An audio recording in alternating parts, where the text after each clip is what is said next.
Finn looked around, wondering where he was. He froze in pure horror when he finally caught sight of his body, just bare bones. He used to be a guy with a real future ahead. A young man who actually had his whole life together. But then he transmigrated, waking up in nothing but a wrecked skeletal frame. Suddenly a weird sound grabbed his attention. Some undead monster was charging straight for him. But its bones just snapped and half its body slammed into the dirt. Its legs shattered, leaving the creature collapsed and dragging itself along. It just kept crawling toward him regardless. The monster collapsed but kept dragging itself forward anyway.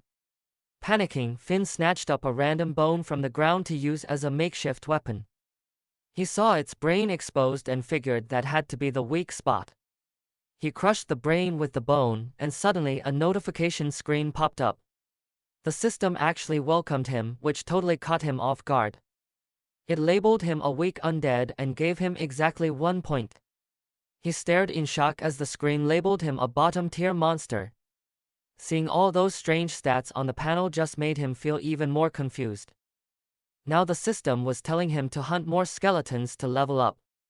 The literal demand for murder made him go completely pale. Finn bit his lip, wondering if he really had to head toward the east side. Suddenly he couldn't move, a skeleton was grabbing him from below. Feeling hopeless, he actually tried asking the skeletons what they even wanted.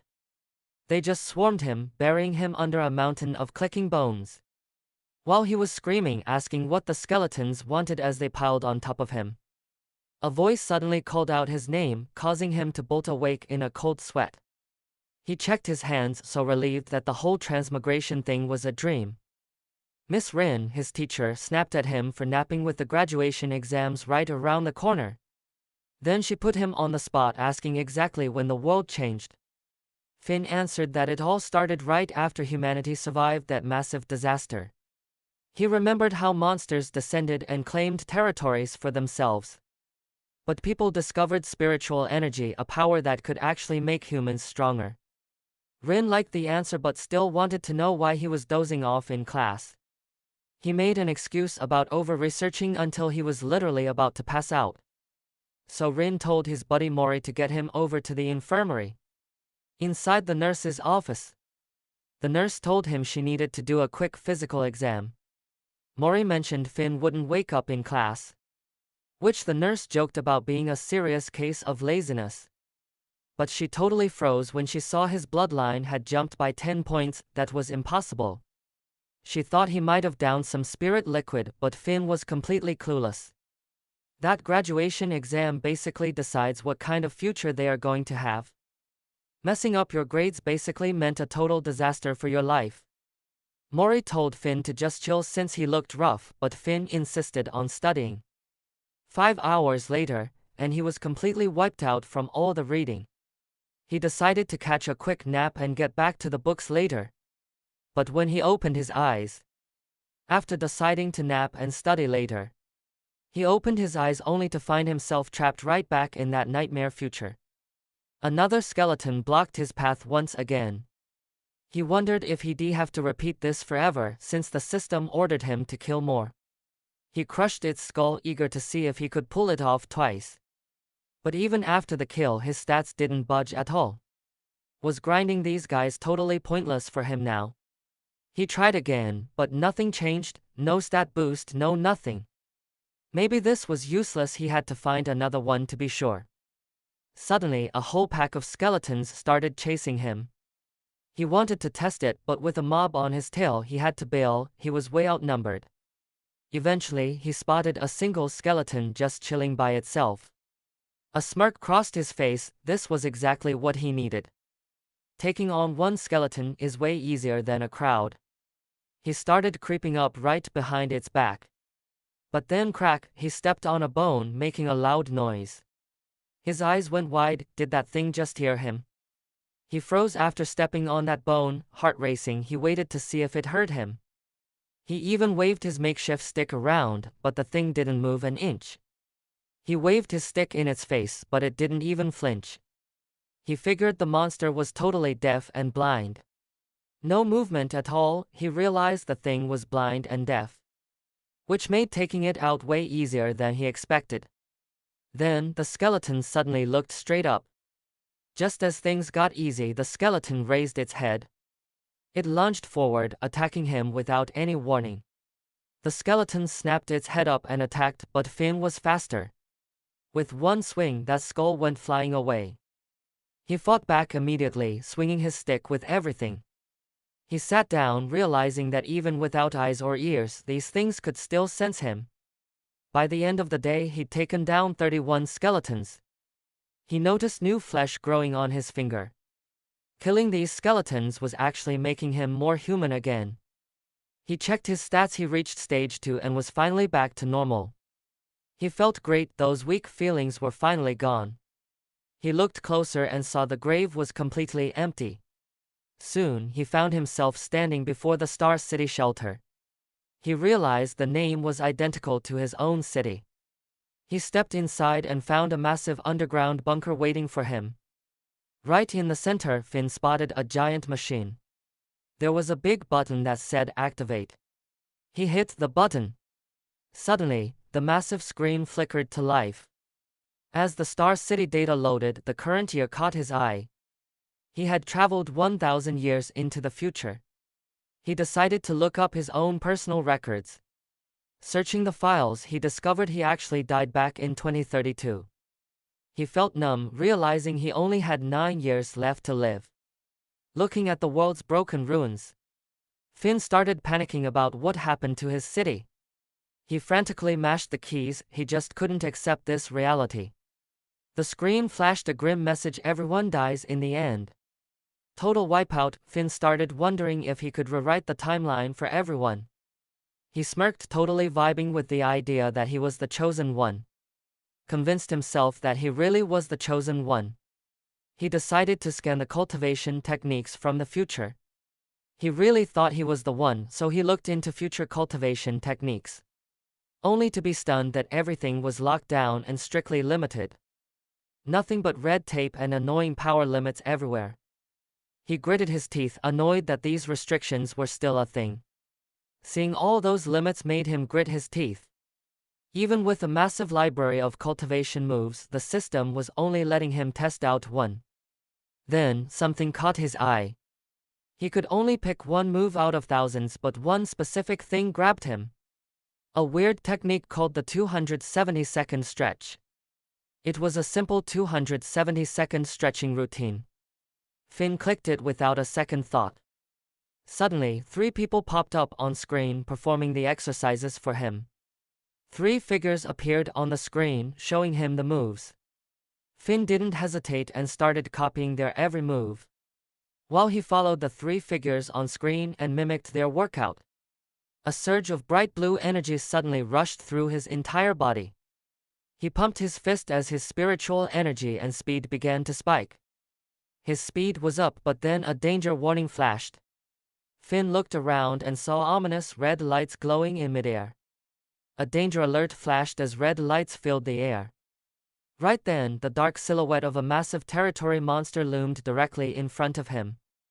He scrambled to ask the system how to take the beast down. The system told him not to run, he had to look it right in the eyes. At least he'd go out with some dignity. Without warning, the monster lunged forward, closing the gap instantly. But Finn stood tall and held his ground. After all, he was the chosen one. Even so, he was totally helpless. One bite from the monster, and he was dead. He snapped awake back in the present, completely unharmed. He realized that while he was out cold, time itself had completely stopped. Finn was hyped, he felt energized, and his bloodline power had actually increased.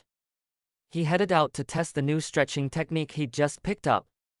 It was weird, it took 10 minutes to gain energy here, but in the future, it only took 1. He couldn't believe it, the spiritual energy was just leaking away since he couldn't cultivate it. Suddenly, someone called his name, catching him totally off guard. It was Rune, nagging him to focus on the big exam instead. Finn figured he could ask for help since she possessed the legendary tiger soul. He imagined being scouted by a top-tier research institute if he pulled this off. Rin saw that he got even more excited after she chewed him out. But she also realized his moves were different from the standard stretching routine. She decided to mirror exactly what Finn was doing. As she joined in, she noticed spiritual energy swirling in the air around her. Finn smirked. It was his plan all along for her to find and spread the technique. Rin told him to follow her for a chat, but he thought that sounded sketchy. That set her off, so she just grabbed him and dragged him away. Up on the rooftop, Rin demanded to know where he learned that new stretch. Finn almost joked about being a secret main character hiding some god-level power. Instead, he played it cool, claiming he just stumbled on it while doing some research. Rin was floored. This cultivation technique was beyond anything the higher-ups could pull off. She just stared at him, convinced he was a total genius. Impressed, she immediately asked him to sign a formal agreement.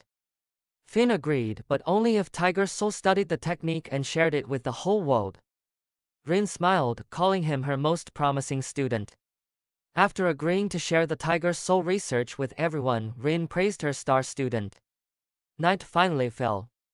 Exhausted, he decided to just crash for the night. And just like that, he was back in the future. After a long night, he crashed hard, only to wake up in the future once again. He knew hacking away at the skeletons again was pointless. He grabbed a bone and started trekking toward the east side. Skeletons were a total waste of time, so he grabbed a bone and headed east, harvesting spiritual energy from every undead in his path. Way off in the distance, he spotted a massive pack. Hunting undead for spiritual energy was going great. Seeing a crowd of them meant he was about to bank some serious experience points. But the ground suddenly gave way, revealing a massive, scaly green tail. It whipped around and snatched him by the waist. Then it opened its terrifying, cavernous mouth. Its jaws moved closer. That tail snatched his waist, revealing a giant maw that lunged forward, ready to swallow him in one gulp. His eyes went wide with terror. Jaws wide, his eyes grew huge with fear. He started hacking at the worm like crazy with the bone. Face to face with death, his eyes widened as he frantically stabbed at the giant worm. Panicking because he couldn't even scratch its tough skin, he tried to slash its body. Stressing over its thick hide, he tried a different angle and realized his slashes were actually drawing blood. He didn't stop, raining down attack after attack. Finally, the worm shrieked in pain and let him go. He kept attacking until the worm let go in agony. Suddenly, a blinding light surrounded him, fully restoring his stamina and returning his body to normal. He pulled up his system panel and noticed a brand new title. He asked the system if killing different monsters granted new abilities, and it confirmed. But when it said his name would be ridiculously long, he just facepalmed. After confirming that monster kills grant skills, the system mentioned his long name. Finn could only facepalm. Something suddenly caught his eye. It was that same shelter from before. He headed inside to gather more info. His first priority was simple: copy every single piece of data in the storage. Finn realized he kept landing in the exact same spot on the timeline.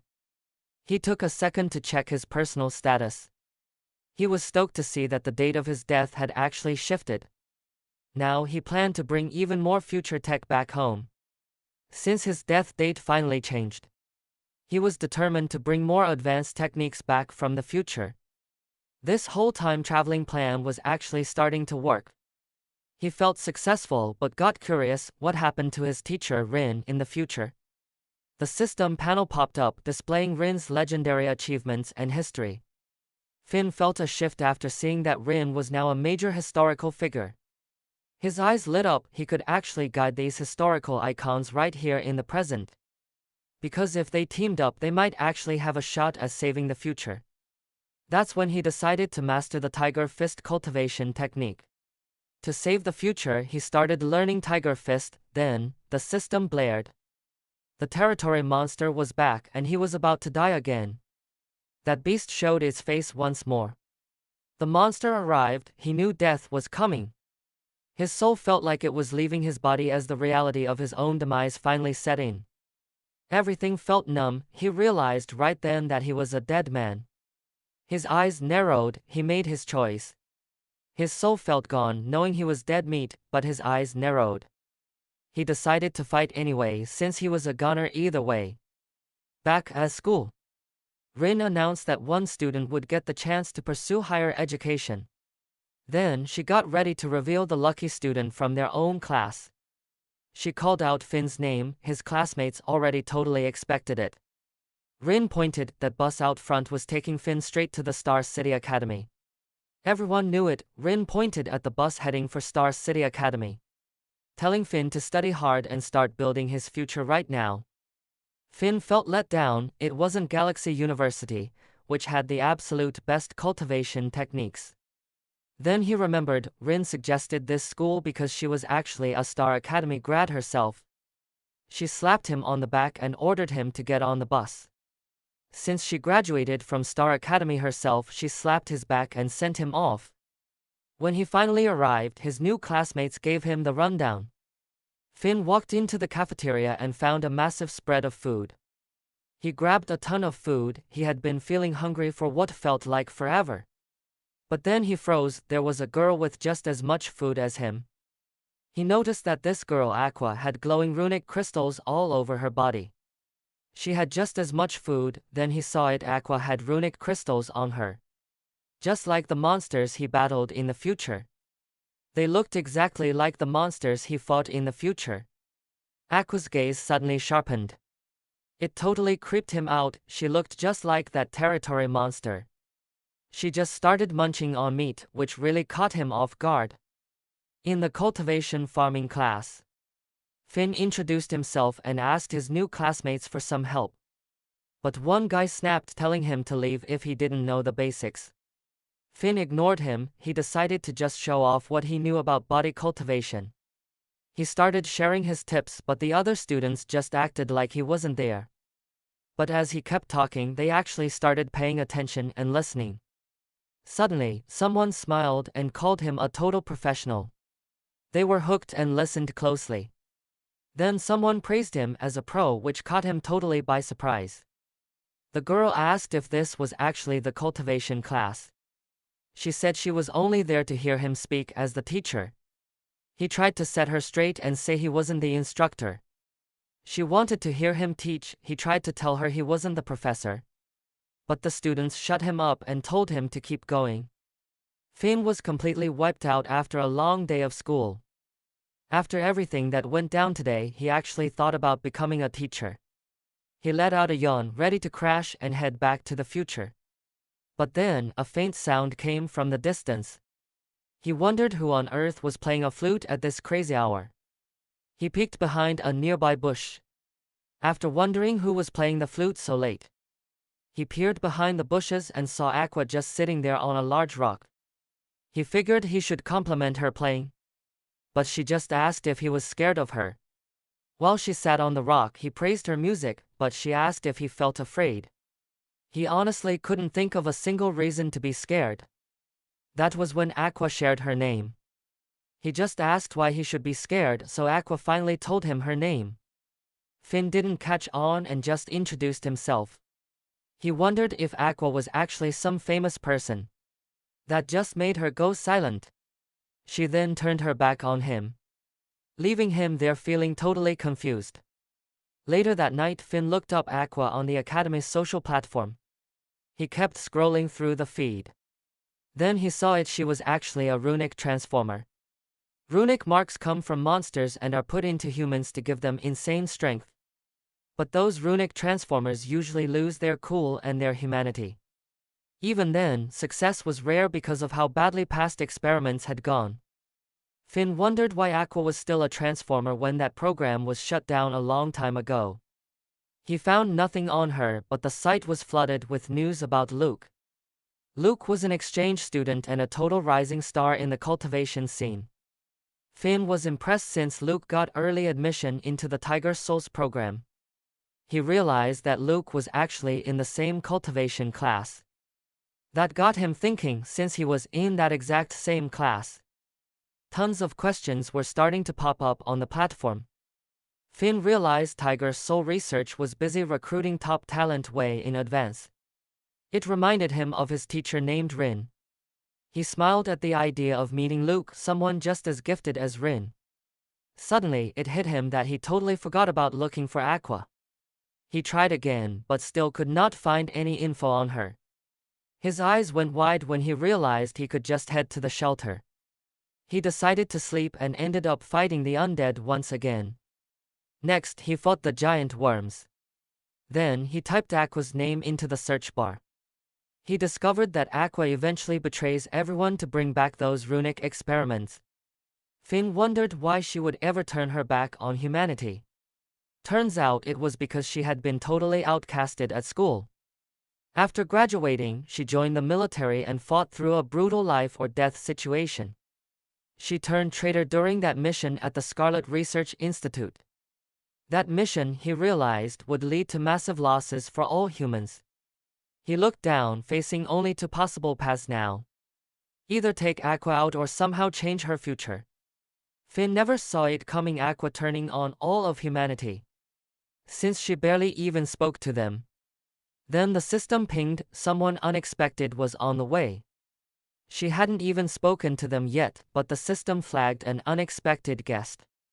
Right behind him stood the massive territory monster. Finn already wondered what cool title he'd earn for this kill. The monster loomed right behind him. Finn wondered what title he'd get for slaying it, so he spun around and decided to fight the beast. But his energy tanked, snapping him straight back to the present. He sat down, starving even though he'd just crushed a huge meal. He tried to sleep, but his stomach was literally growling. Next morning, Finn woke up stressed. He couldn't jump into the future dreams like before. If he couldn't level up his skills, he'd never save the world. He collapsed back onto the bed, totally drained from hunger. Worried he'd never save the world without new skills, he flopped back down. Suddenly, a huge spread of delicious food appeared right in front of him. He didn't hold back at all, just started inhaling everything in sight. To his surprise, every bite actually started refilling his energy bar. He spotted Aqua across the room and realized his appetite was becoming just like hers. He grabbed his massive pile of food. Realizing they were both eating machines, he gathered his food and headed straight for Aqua's table. Once there, she looked up and asked why he'd sat down. He just grinned and told her he wanted to keep her company. She asked why he was sitting there, and he just said he wanted to keep her company. The other students were totally floored by this. Finn didn't care though, he just focused on his own plate. The room was in shock, but Finn ignored them. He focused on eating, then reached over and swiped a pork chop from Aqua's plate. He happily started chewing away. Suddenly, Aqua reached for his glass of water. He stole her pork chop and finished it. In revenge, Aqua grabbed his water and downed the whole thing. Both of them suddenly got very serious. She finished the water and then things got real between them. They just started demolishing their meals. After she chugged the drink, they both locked in and started tearing through the food. Finn snatched up the final egg. But Aqua wasn't having it. She claimed it was hers, but Finn started begging. He grabbed that last egg and Aqua fought him for it. She said it was hers, so Finn begged and flashed a sweet smile. Aqua's tough look finally softened. She gave up and stood up from the table. Finn realized he just had to treat her like any other normal person. So his plan was to win her over during breakfast. He felt totally stuffed and satisfied with that meal. Meanwhile, Aqua was already digging into her next plate. He called her name and she actually stopped eating. When he asked to be friends, she just made a weird face. She stood up abruptly and turned her back on him. Finn immediately regretted what he had said. The lunch lady just suddenly snapped at him about the food. He grabbed the bread, forcing it down to recharge his energy. He just realized he could check the system panel right now. Finn was hitting the library looking for tips on talking to girls. Suddenly, Luke showed up and introduced himself. Finn recognized him as that star student he wanted to know. Finn asked him to lunch, and he totally agreed. They started walking, and Luke admitted he had actually been looking for him. Luke admitted he was looking for him as they walked together. Finn felt like his internal battery was hitting zero just from listening to the guy talk. He collapsed onto his bed after a long day of dealing with Luke. Then he decided to sleep. But after a few minutes he couldn't jump into the future. He started crunching the numbers on the energy he needed. It meant eating 250 to 500 meals. He looked for special energy online and decided to buy some, even though the price was way too high. Now he was stressing about surviving the future with almost no cash left. The next day, his package finally showed up. He was stressing about money when his package arrived the next day. He stood there wondering which of the items he should open up first. But he decided to test out the energy bar first. He debated which one to open, then grabbed the energy bar. It turned out that the bar only restored 5.3% of his total energy. Next, he decided to give the 9-color flower a shot. The flower tasted absolutely terrible, but it refilled 25% of his energy. Last up was the Twilight Wolf rune crystal, which cost him a fortune. He just ate it anyway. That expensive Twilight Wolf rune crystal was the last item. He ate it anyway and it refilled more than 100% of his energy. He finally made it back to the future. He swore he wasn't going to die that easily. He moved faster this time to get more data gathering time at the shelter. He made it to the shelter a few hours earlier than last time. He checked on Aqua's future again, but nothing had changed yet. His actions hadn't changed anything. That made him start to wonder about what Luke's future looked like. It turns out Luke helped out, but he endangered so many people that they called him the misfortune of history. Finn realized he has a very strange taste in friends. After that, he decided to look up how to get rich. His taste in friends was definitely weird. He decided to look up how to get rich and discovered a MOBA game was about to be released. Exactly like the one back in reality. Back then, universities let students enter the territory, and a lot of them didn't make it back. But once that redemption game dropped, it changed everything for every single one of them. And the guy who made it became the richest person alive. It was a total game changer, making the developer the wealthiest man alive. Finn started searching for the redemption game source code. He actually managed to track the code down. But it was a massive amount to memorize. He found the code, but there was way too much to memorize. He decided to ditch the shelter early to stay away from that territory monster. Now he wondered where to go since he'd left so early and was still breathing. Suddenly, an undead appeared right in front of him. He reacted fast and took it out instantly. A zombie suddenly appeared right in front of him, but he reacted fast and killed it. He was terrified, thinking it might be the legendary territory monster. A sudden upgrade kicked in, making his muscles surge. He gained the strong undead title while his bloodline surged. A few hours later after gaining the strong undead title and a bloodline boost, he spent hours traveling. Eventually, he reached some ruins that looked like the literal end of the world. Standing among those ruins felt like witnessing the apocalypse itself. He started stressing about surviving all alone out there, surrounded by the end of the world. He couldn't help but worry about being totally alone in these ruins. A warning flashed on screen, forcing him to scan the area. He froze the moment his eyes caught what was ahead. A system alert made him look around. He stood paralyzed as a massive eyeball monster stared directly down at him from above with a cold gaze. Finn knew right away that he wasn't strong enough to fight it. Staring at the giant eye, Finn realized he was totally outmatched. He gritted his teeth, realizing his body was completely frozen and wouldn't move an inch for him. Out of nowhere, the monster wrapped its tentacles around his body. The tentacles squeezed tight, he groaned in pain. Terrified that this was how he would finally go out. Something suddenly arrived. Finn squeezed his eyes shut, fearing the worst. But then, a sudden presence arrived, making the giant eyeball look up into the sky in distraction. It was the territory monster, and it was watching them both. The giant eye looked up to see the territory monster looming over them. The eyeball monster instantly froze in its tracks from the sight. Meanwhile, the territory monster charged straight at them. It bounded over the rubble, ready to tear into the eyeball monster. It really wanted to kill that eyeball. It reached out a hand and slashed at the iris with all its power.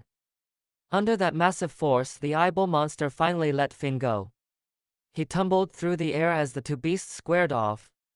He hit the ground with a thud. Holding his head, he wondered which of these monsters would win. But he shook it off fast. He had to stay alive. He bolted from the area, wishing both those monsters good luck. He hoped for luck, but the system warned him that the territory monster was actually hunting him. He felt annoyed that the status panel was being so vague.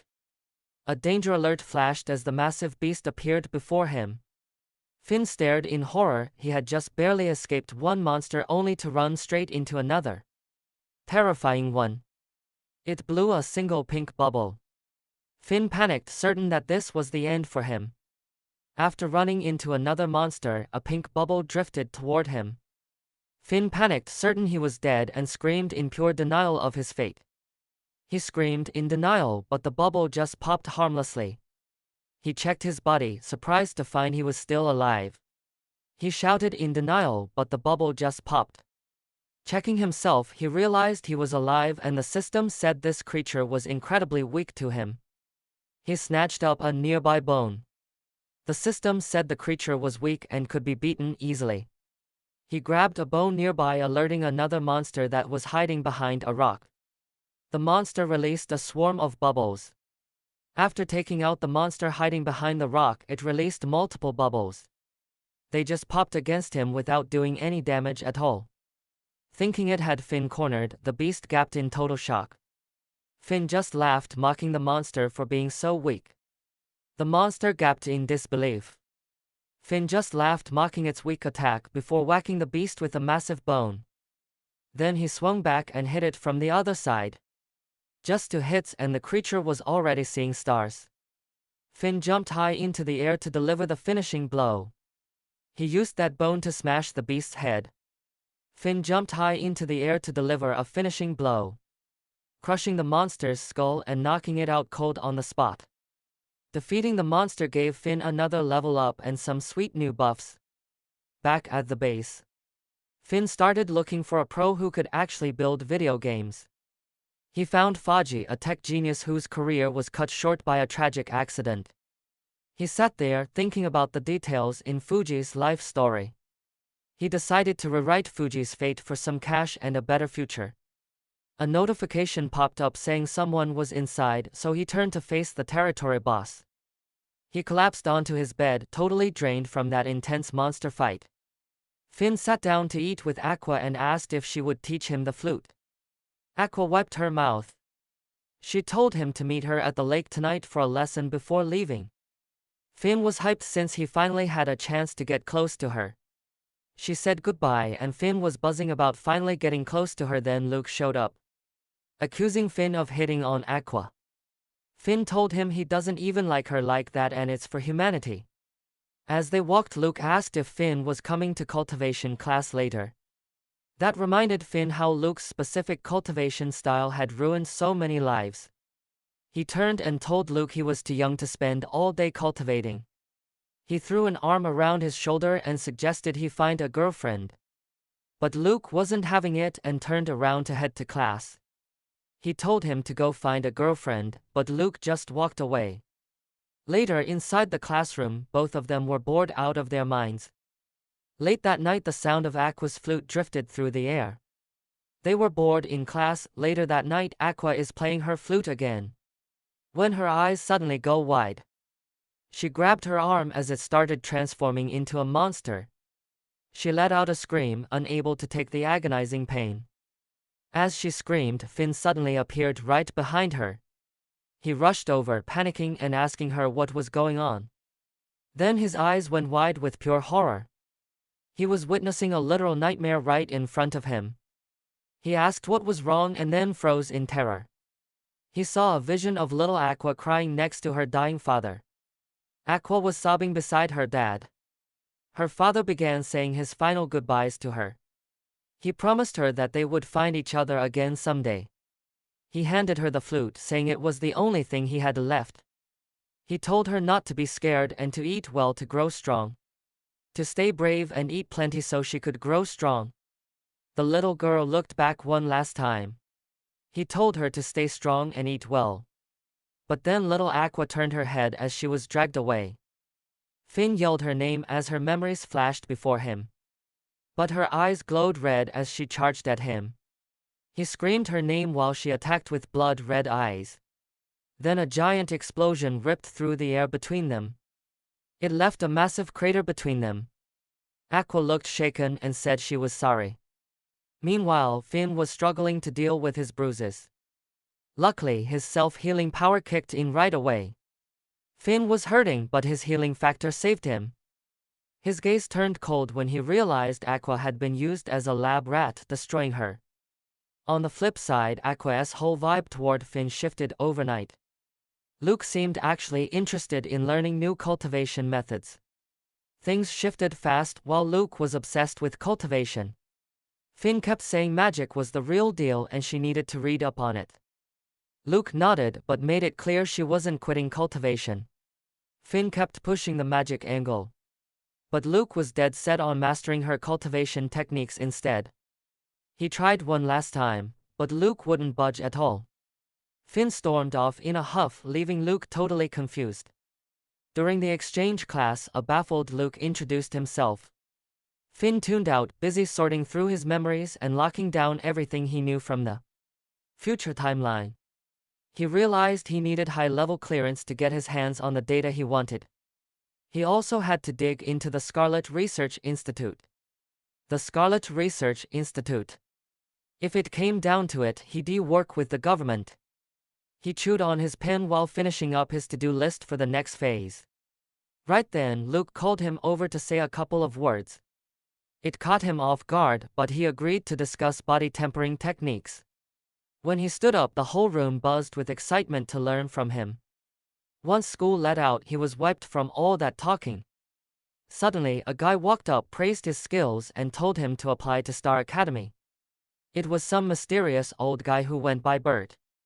The old man claimed he was the master of Finn's grand disciple. He then handed Finn his phone number. Finn took it, knowing this was just a ploy to keep him at Star City Academy. When night fell, he headed out to a secluded spot to meet up with Aqua. But then he spotted 3 punks giving her a hard time. Aqua warned them to just stay away from her. He saw those punks harassing her while she told them to back off. Then, out of nowhere, the leader slapped her hard. Seeing that hit, Finn was totally caught off guard. Seeing that hit left Finn totally stunned. They started kicking Aqua and beating her into the ground. Finn watched in shock as they started kicking and beating Aqua. Right then, Luke jumped in and told the whole group to back off.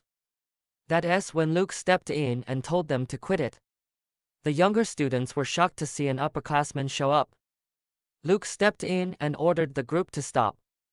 They were stunned to see a senior as he demanded they apologize to her immediately. With just one word from him, the bullies apologized to Aqua. Luke made them apologize and they did. But Aqua just walked away anyway, even as Finn and Luke kept calling out for her. Finn knew she had massive power, she was just holding back for some reason. Tears welled up while she mentioned her flute. Turns out those students smashed her flute into pieces. And to make things even worse, it was a precious heirloom left behind by her father.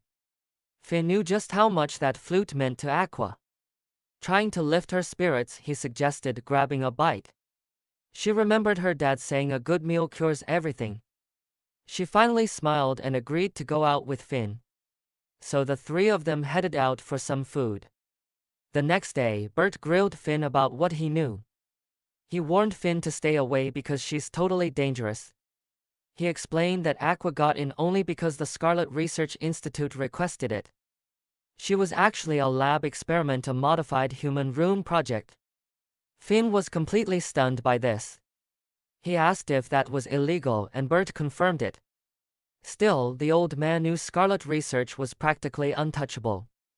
They are a powerful group backed by the high-ranking military. Finn finally understood the hell Aqua must have endured. He asked if she volunteered and Bert said yes. See, she was a scavenger, a homeless kid just hunting for food. Aqua traded her body for the chance at a real education. Finn felt torn, wondering if Aqua was actually a villain.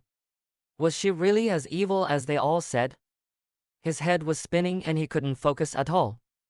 With his mind in a total mess and unable to think straight, he decided to look into the future dreamscape since he couldn't figure it out on his own. He spotted a massive monument covered in glowing, cryptic letters. He read the text and realized it hadn't changed much. But he also noticed a section of online comments from netizens mixed into the script. But he was shocked to see his future self was mentally ill. Desperate for answers, he logged in to check the message his future self left behind. He couldn't access the dreamscape, but he did recharge his spiritual energy. Meanwhile, Bert was busy scolding Luke for practicing illegal combat moves. He dragged her away while promising Finn that Luke would eventually change. Finn just felt awkward with all the sudden praise. Right then, Aqua admitted she had joined the experiment willingly. Finn listened closely as she kept explaining. After her explanation, he got an invite to visit the institute. Stepping inside, he noticed the security was incredibly tight. Researchers showed off their work, but most of it was illegal. He faked a bathroom break so he could snoop around. He started tailing a high-ranking official through the halls, only to find a classified document. He followed the official and discovered a highly classified file. Finn kept scanning through that highly classified document. Going through the files, he also discovered a hidden lab in the third basement. What he saw inside that room was absolutely horrifying. There he saw researchers performing experiments on human subjects. Turns out those researchers weren't human, they're domain creatures. Is the Scarlet Research Institute actually run by monsters? Back at the Tiger Soul Research Institute, he started digging for clues online. He suspected that Scarlet Research was secretly taking out the world's top human geniuses. Later, he was floored to find out Luke had been assassinated. Right then, he knew he had to expose this dark truth. But his claims were ignored, everyone just called him a total psycho. Having learned his lesson, his future self warned him to keep quiet. His future self gave him a final blessing before fading away. As he vanished, Finn stood stunned, his future self still believed humanity would win. He finally read the full message. Now he gets why the world ends every time he enters a future dream state. Knowing the truth, he vowed to destroy the Scarlet Research Institute. With this new resolve, he's taking down the Scarlet Research Institute. His plan? Gather geniuses like Luke and Aqua to build a brand new secret organization. To pull it off, he must protect today's legends and share his knowledge from the future. While fighting the undead, he realized he had to survive and change the timeline. He took them all out in a heartbeat. He had to live and rewrite history. After wiping them out, he turned around and froze. A massive monster's silhouette was creeping toward him. Terrified, he let out a bone-chilling scream. He saw a massive monster's silhouette approaching and screamed in pure terror. Thinking fast, he dove behind a stone wall to hide. He knew life was precious, so he played it safe for now. Hiding behind the wall, he realized how precious life was. He cautiously bolted toward the main street, eyes darting everywhere to check his surroundings. He looked back, hoping he finally lost the thing chasing him. He climbed onto a collapsed building to get a better view of the enemy. But what he saw next completely shocked him. He couldn't believe the monster had tracked him down that fast. He leaped down, wondering why these beasts were so persistent. He couldn't let those monsters catch him, even if it meant his death. But while running, he nearly had a heart attack after stumbling upon a sleeping beast. He couldn't believe there was another domain creature here. He decided to slowly back away and escape. Another domain creature? He tried to back away quietly, but then the monster let out a heavy sigh. It opened its eyes and stared at him. Finn knew he was doomed. The monster was awake now and the chase was on. He kept running. Now that the monster was awake, it started hunting him. He bolted, thinking about his imminent death. He cursed his terrible luck for running into so many monsters at once. To make things worse, the beast found him and instantly attacked. He kept sprinting, begging the system to come up with a plan. It found him and attacked, sprinting for his life. He asked the system for help while leaping over the rubble. That monster was relentlessly hunting him down. As he ran, chunks of broken concrete flew through the air behind him. But then he hit a dead end with the monster still close. Debris flew everywhere as he scrambled over broken concrete. But he hit a dead end with the monster still on his tail. He scanned the area, certain this was finally the end. But then, the system alerted him that something was shifting. He thought he was done for, but the system pinged with an alert. When he looked up, he couldn't believe his eyes. The beast had actually turned its attention towards something else. Right there stood the dark silhouette that was hunting him earlier. The system realized the monster was actually fixated on Zio. Without warning, the creature lunged its horn straight at Zio. Watching this go down, Finn was helpless. The beast slammed its horn into Zio while Finn watched, completely powerless to stop it. All he could think was how insanely fast it moved. In one brutal sweep, the horn tore Zio completely apart. Witnessing that, Finn finally understood just how terrifying this thing was. He was definitely doomed if even Zio didn't stand a chance against it. He knew he was cooked if Zio got wrecked that easily. But then, the smoky mist from Zio's body started pulling itself back together. Finn thought the regeneration was totally awesome, but he wasn't about to stick around and watch. He turned and bolted from the scene. He let out a massive sigh of relief. He muttered about how lucky he was that Zio saved him. He took a breath, thankful Zio had covered for him. But out of nowhere, a thick plant root snatched the bone right out of his hand. He tried yanking it back but slammed right into something behind him. A root grabbed his bone, and as he tried to pull away, he backed straight into something solid. He was confused why the wall felt so soft and squishy. But when he turned around, he realized it was actually another sleeping monster. The wall felt squishy because it was actually a monster. Knowing he couldn't survive another fight, he held his breath and tried to sneak away as quietly as possible. Finn eventually found a decent hiding spot inside an abandoned building. He slumped against the cold wall, his entire body aching from total and absolute exhaustion. He wondered where he was, totally unaware of the creature lurking inside with him. He stood up and started scanning the room for anything useful. Suddenly, his heart raced as he felt a presence right behind him. When he glanced over, he caught something moving at the end of the hallway. A pair of glowing eyes were staring directly at him. It suddenly lunged forward, startling him. It was a creepy creature that looked like a child, and it was standing right on his chest. He wondered if this was some kind of rune-modified human.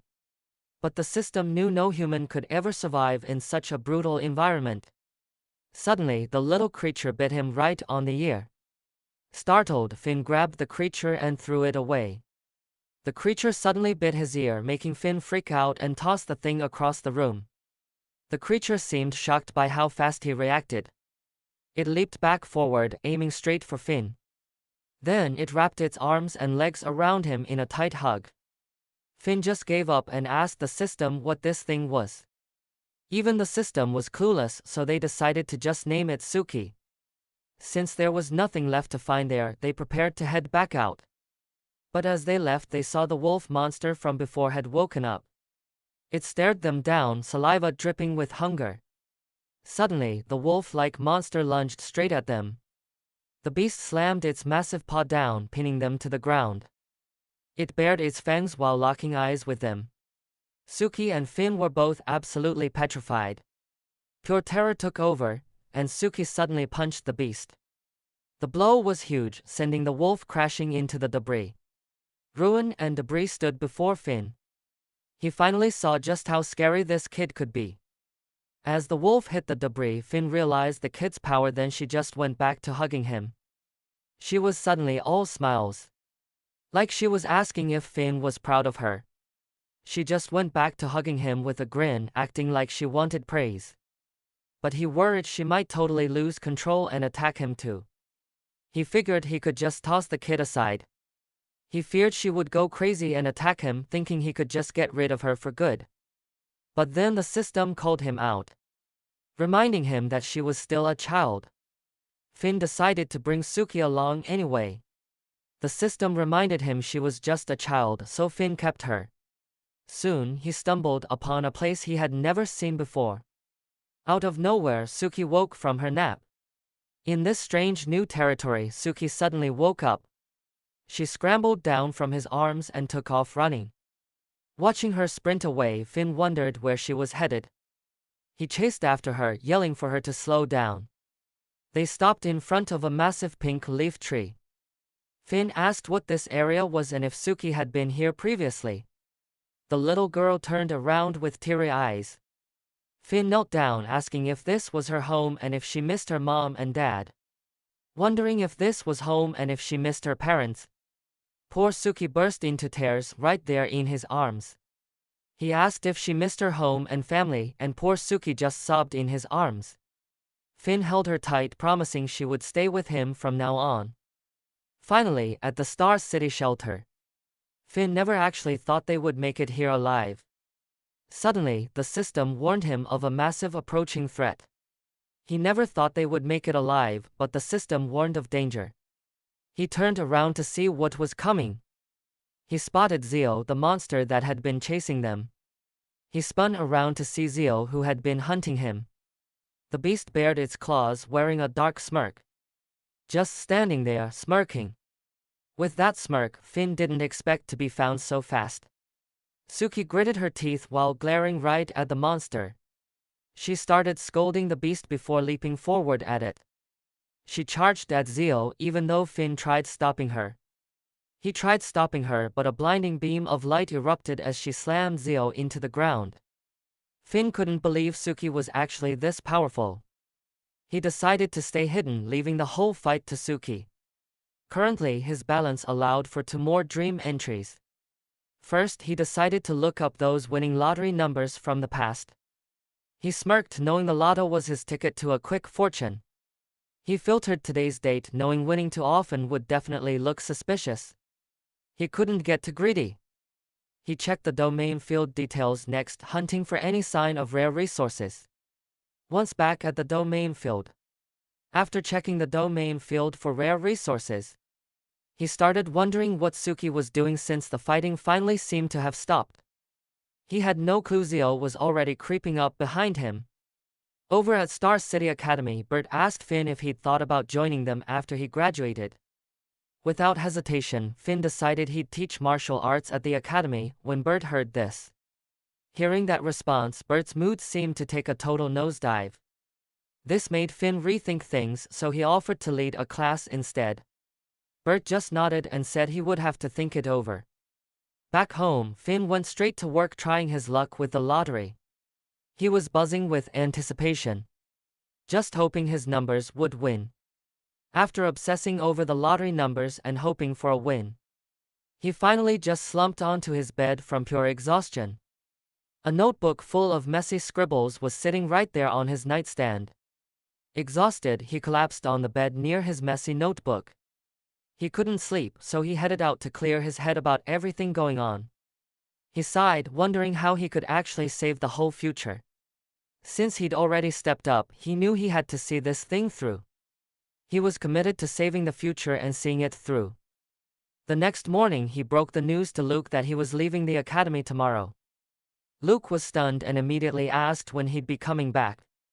Finn told him he just had some business to handle and would return soon. While Finn explained he'd be back soon after handling some private matters, Aqua just stayed completely quiet the whole time they were talking. That's when Finn reached out and handed her a brand new flute. Aqua took it, clearly confused by the gesture. He said goodbye, saying he had to get to his classes. Once class ended, Finn let the students know he'd be gone for a bit tomorrow. Right then, a student named Sayu raised his hand to speak. After telling the class he'd be away tomorrow, a student named Sayu raised his hand. He introduced himself and asked Finn to teach them some new research cultivation methods. Finn was actually pretty taken aback by that specific request. He promised to show them everything once he got back. The entire class immediately erupted into loud cheers. He promised to teach them later, and the class erupted into cheers. But inside, Finn was thinking that this might actually be the death of him. He really had to check his notes to keep things straight. Finn seriously thought this would be the end of him. He had to use his notes to stay focused. He knew he had to find a solid, basic research theory. He realized his class had the most talented kids, the kind that could become his core team later.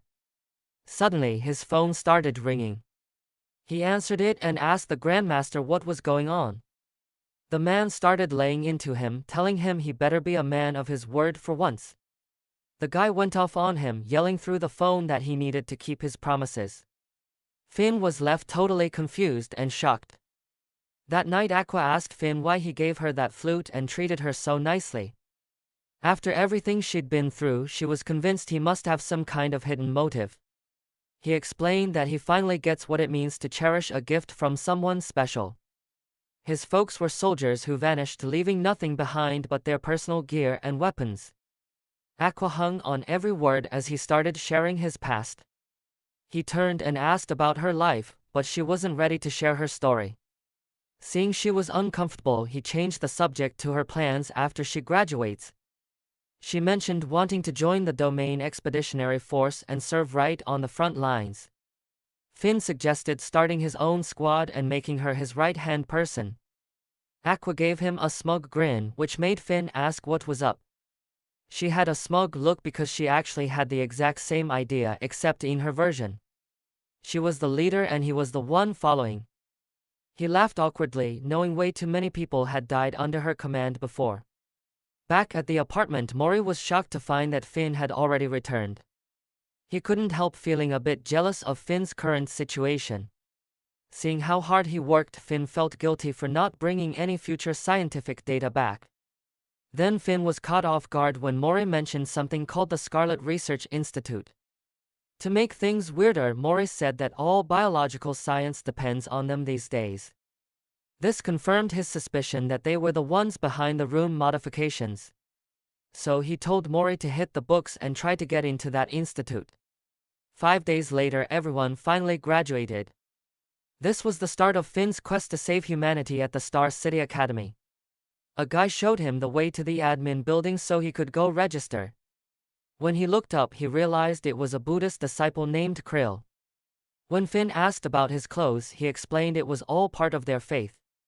Finn was actually pretty impressed by how much dedication and faith the guy had. That faded fast when he heard Krill was planning to defy those beliefs. After being let down by Krill's lack of faith, the opening ceremony began. And the faculty gave a warm welcome to all the new students. Krill watched from afar, looking worried because the other students seemed so fierce. Finn told him they were friendly, but Krill wasn't buying it for a second. Since Krill didn't believe the other students were nice, Finn decided to prove it by walking right up to some old friends and saying hello. Seeing they weren't hostile, Krill was finally able to relax. He then walked up to a group of tough-looking guys and gave a greeting.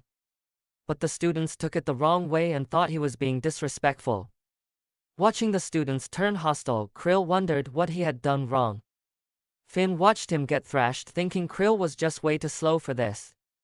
In Combat Class 3, Finn figured that every kid at this academy only got in through their connections. Bert just smiled and told him that definitely wasn't the case. But Finn knew he was lying. While looking through his files, Finn saw that Krill was in the class he'd be teaching. He was shocked to find out that Krill was the only direct disciple from Jin Temple. Turns out that temple is filled with some seriously powerful and prestigious people. Finn grinned, thinking about how useful these kinds of connections were going to be. But one big purchase drained his bank account. All that cash went to refilling his energy. He decided it was time to enter the future dreamscape again. After using all his money to recharge, he jumped back into the dreamscape, but was stunned to see he'd somehow become a traitor to all of humanity. Everyone seemed to hate him so much that he started believing it might be true. He stumbled on a video of his own execution and hit play. In the footage, he was dressed in ragged prison clothes. He was shackled, being marched straight to the execution grounds. Looking ahead, he asked the crowd if they really hated him that much. The crowd just roared in anger, pelting him with whatever they could find. The crowd's fury was intense as objects flew toward him. But Finn just stood there and took their hate in silence. He accepted their spite, knowing they would never grasp everything he did for them. The executioner finally raised the heavy blade. He bore their hatred, certain they would never understand his sacrifice. The blade was high, but just before it fell, Aqua appeared and screamed his name. Finn warned her to stay back, calling himself nothing but a common traitor. But Aqua did not care. She moved in and pulled him away. He claimed to be a traitor, but Aqua ignored him and grabbed his arm. Finn roughly slapped her hands away. He said he was already done. Seeing his resolve, Aqua was shocked. She turned away through tears, swearing she would get revenge soon. Even Krill was there, praying for his soul. Finn never expected the monk to actually show up for his final moments. According to the system, Krill lived until he was 219. With all this new data, Finn wondered what eventually happened to Aqua. He would rather die himself than let Aqua face such a miserable end. But her tragic fate was still the same. He felt crushed, worried all his hard work was for nothing. Seeing her fate unchanged broke his heart. It felt like all his efforts were useless. Digging deeper, Finn discovered a meeting between commanders happened right after he died. He also found out that Aqua slaughtered every single commander in that room. He couldn't help but wonder what went down and why she did it. Why did she kill those commanders? He searched for answers, knowing her mission was actually supposed to be taking down the Scarlet Research Institute. But he wouldn't just trust history books, since records are often twisted or faked. One thing was for sure, his future self would never lie to him. He noticed 101 unread messages in his inbox and checked them. He found out he had actually put together a squad from his class. Aqua started her own team and broke into the top 10 strongest. Luke hadn't given up on practicing those special cultivation methods either. He also discovered that a mysterious figure was already guarding his list of geniuses. The Scarlet Research Institute got wiped out by a hero who shared his same vision. But the Institute didn't quit, they just rebooted the rune modification human project instead. His future self had a hunch that someone else was receiving the same intel. Soon, the Star City garrison began investigating him for starting a rebellion. Just before his future self got arrested, he managed to leave one final warning. It turned out there was actually a mole hiding among Finn's own students. He started thinking that maybe the Scarlet Research Institute was actually shielding those geniuses. But that seemed impossible since humans and domain creatures were suddenly sworn enemies. The system suddenly warned him that Zeo would be arriving in 3 minutes. He chose to pull back now and make his escape. With Zeo only 3 minutes away, he chose to retreat and escape. He couldn't help but wonder if there was truly no way to beat him. He knew leveling up was his only shot, but he couldn't risk his life grinding. Out of nowhere, the system alerted him to a domain creature nearby. He spun around to bolt, but that saber-toothed monster already saw him. He bolted in a panic while the monster chased right after him. He screamed for help, wishing Suki was there to save his skin. Suddenly, a flash of pink energy. A pink beam shot through the sky from out of nowhere. It slammed down, tossing that saber-tooth back with insane power. Jaw. That force was so wild it ripped the monster's jaw apart. Then, the pink light started heading toward Finn. As it got closer, Finn realized it was Suki. Both were so hyped to reunite. They shared a hug and Finn was just relieved she actually heard him. He figured they should just team up and grind some levels together. Back together, the two of them headed out, smashing different domain creatures to boost their level. Together again, they started farming domain monsters for XP. But Finn stopped Suki, insisting he had to be the only one to land the final hit. But Suki was way too strong and accidentally ended it with one punch. Since he couldn't get any experience points, Finn felt pretty discouraged. She kept one-shotting everything, leaving Finn with 0 XP. He was super bummed, but tried looking on the bright side, at least he hadn't run into Zeo yet. Then, seconds later, he spotted Zeo sprinting straight for him. He spun around to get away, swearing under his breath. To shake him off, Finn knew he needed to find a distraction for his pursuer. The system pinged him, showing another creature was right up ahead. Finn grabbed a random piece of bone. He tossed it right at the monster in front of him. The beast turned around, looking completely ticked off. Finn spun around, acting fast, glancing back at a panicked Zio. That's when the one-eyed creature finally spotted Zio standing there. While it focused on Zio, Finn took the chance to bolt for safety. While running away, he really wished Suki could actually talk. If only she could speak. Suddenly, Suki jumped right off his shoulders. He realized they were standing in front of that tree again. Finn wondered why Suki always got so emotional at this exact spot. Right then, he spotted something in the dirt and started digging. He saw something buried and began digging it up. After a few moments, he saw it was a metal box with his name on it. He dug up a metal box with his name written on it. He got super excited, seriously thinking it was a stash of his life savings.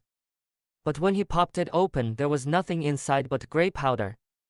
His heart sank when he realized those were actually his own ashes. Then, he found a flute buried right next to the box. It turns out Aqua had buried her flute right there with him. That's when it clicked, Suki had actually been mourning him this whole time. Aqua had buried her flute with him. Realizing Suki was actually mourning him, Finn froze. Then the system asked a big question: could Suki actually be Aqua? There was no denying it, the resemblance was totally uncanny.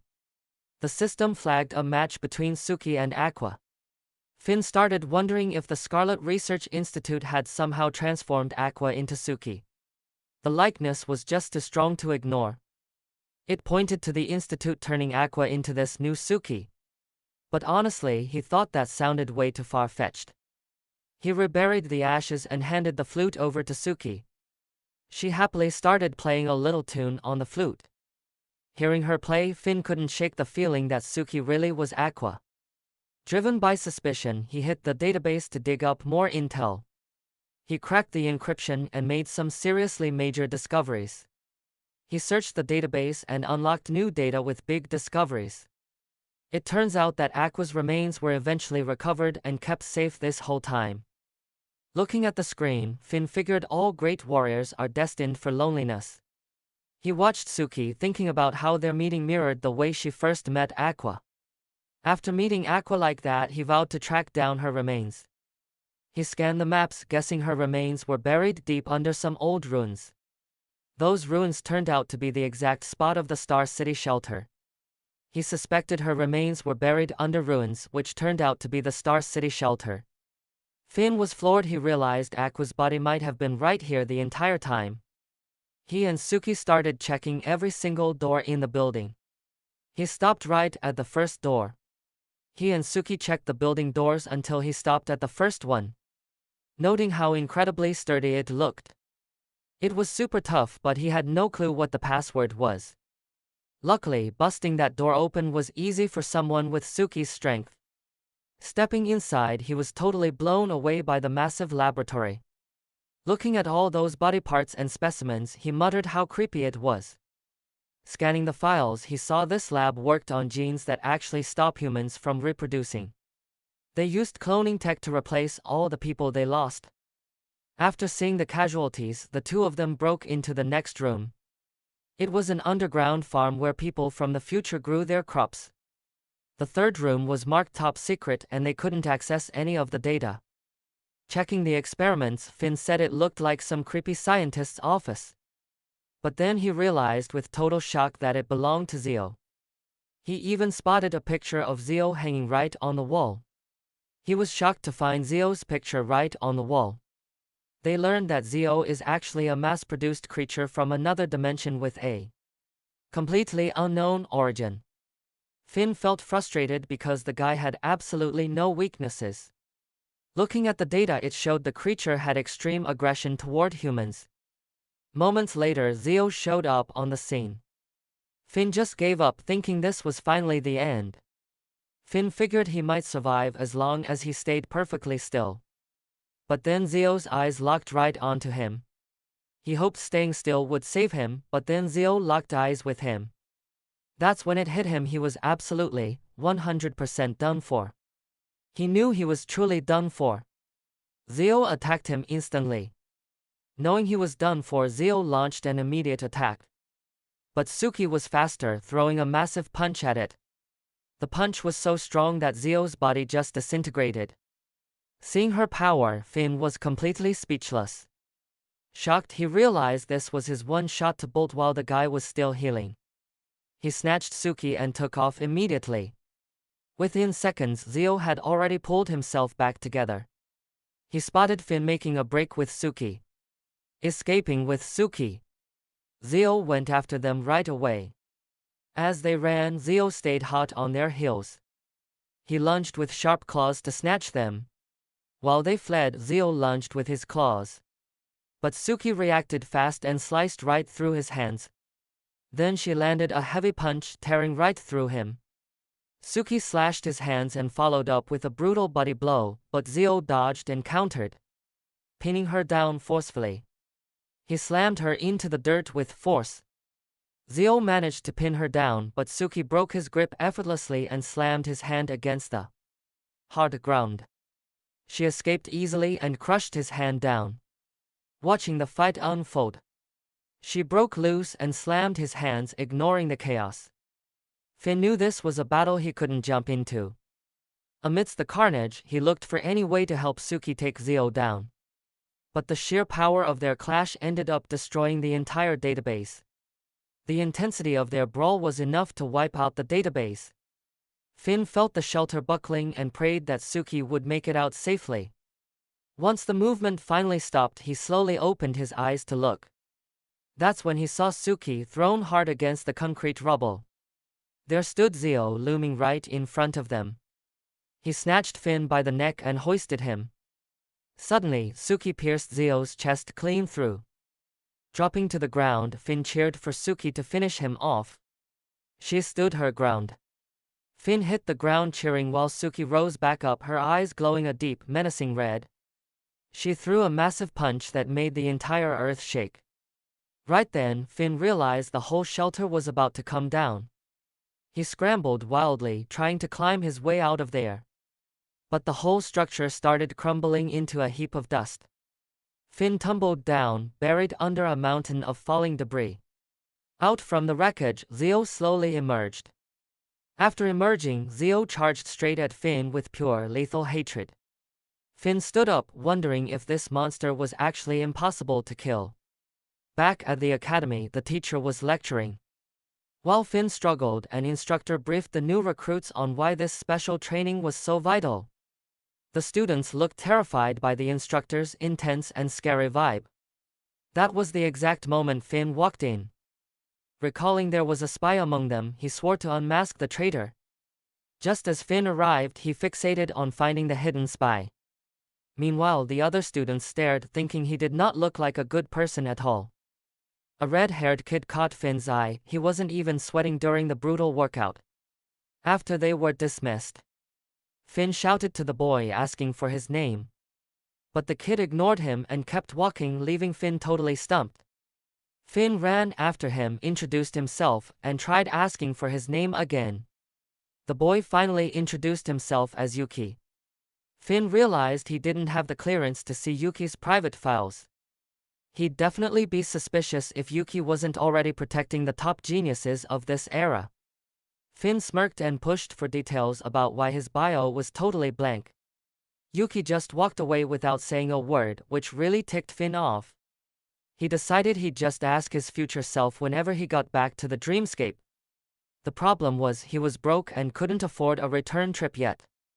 Asking Bert was a dead end since he couldn't reveal any details either. Finn snapped, arguing that as his teacher, he had every right to know. Bert finally gave in, revealing the kid was from Tongtown Road. Finn had no clue if that was a shadow organization or some battle group. Bert quickly shifted gears, telling him he actually had some great news. He pulled out a folder about the upcoming theoretical concepts competition. Finn was hyped at the chance to earn some serious cash. Talk about perfect timing, he'd just come up with a brand new concept. He practically bounced out of the room, feeling pretty good about himself. Wait, he totally forgot to dig deeper into Yuki's background. He sighed and let it go, figuring Bert had his own reasons.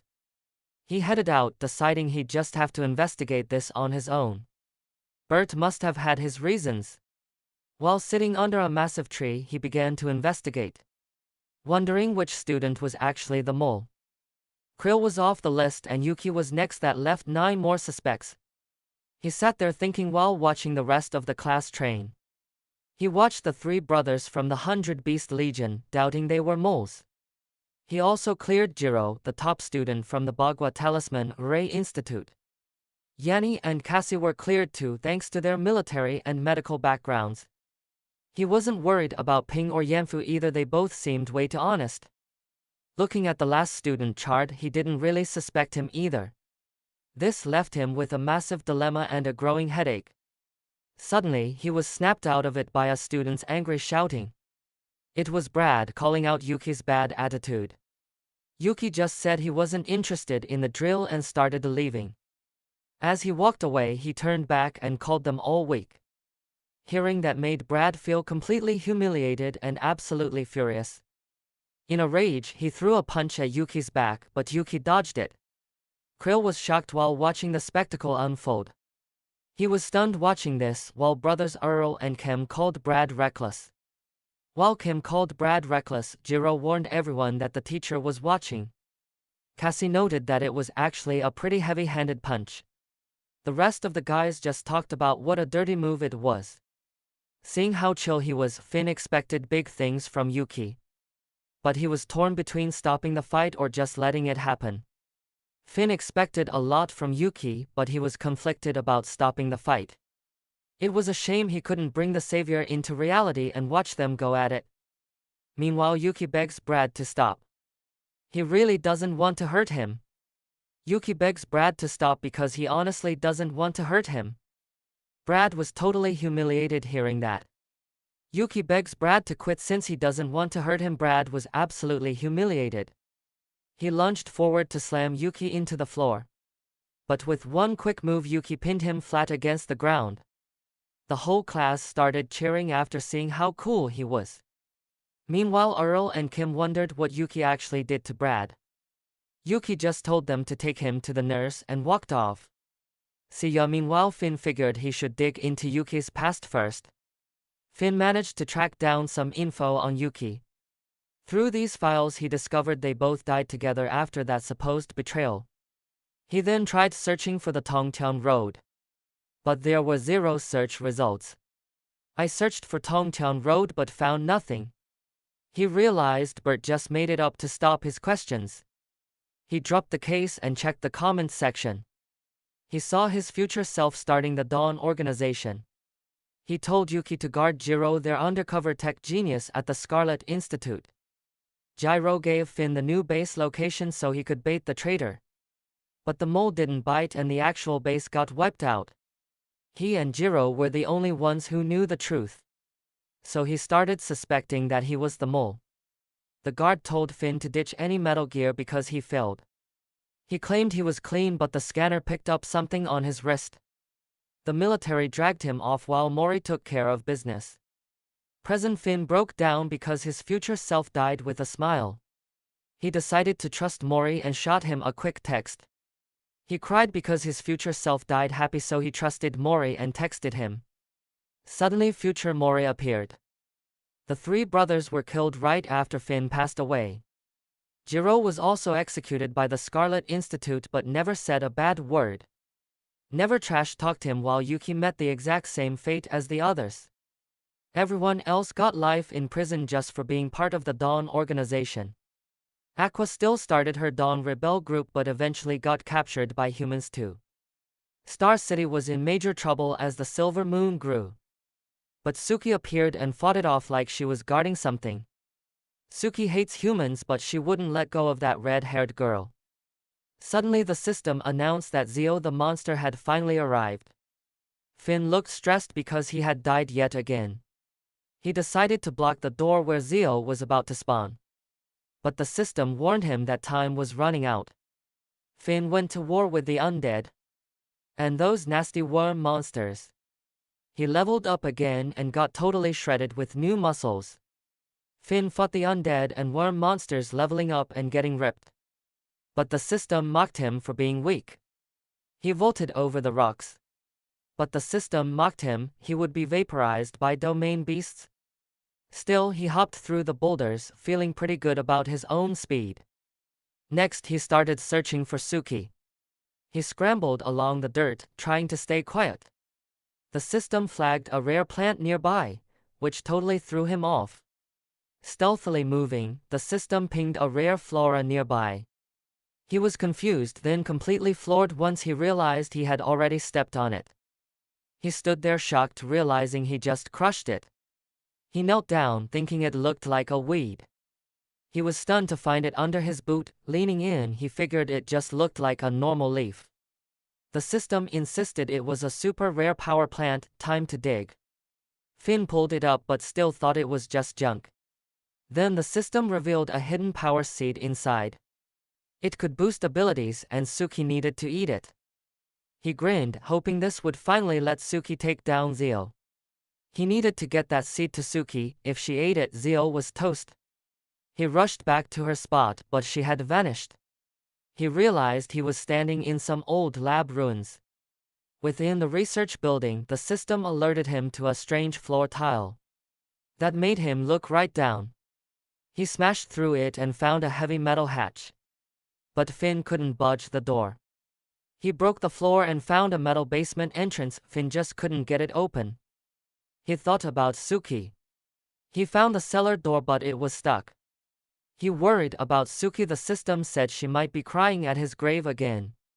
Finn decided to bait Zio into a trap. System said she was likely mourning him again. Finn planned to lure Zio toward another domain boss to clear the path. The interface couldn't identify the beast because it was way too far. Finn moved closer. That movement caught the goat monster's eye. Panic set in, he had been spotted.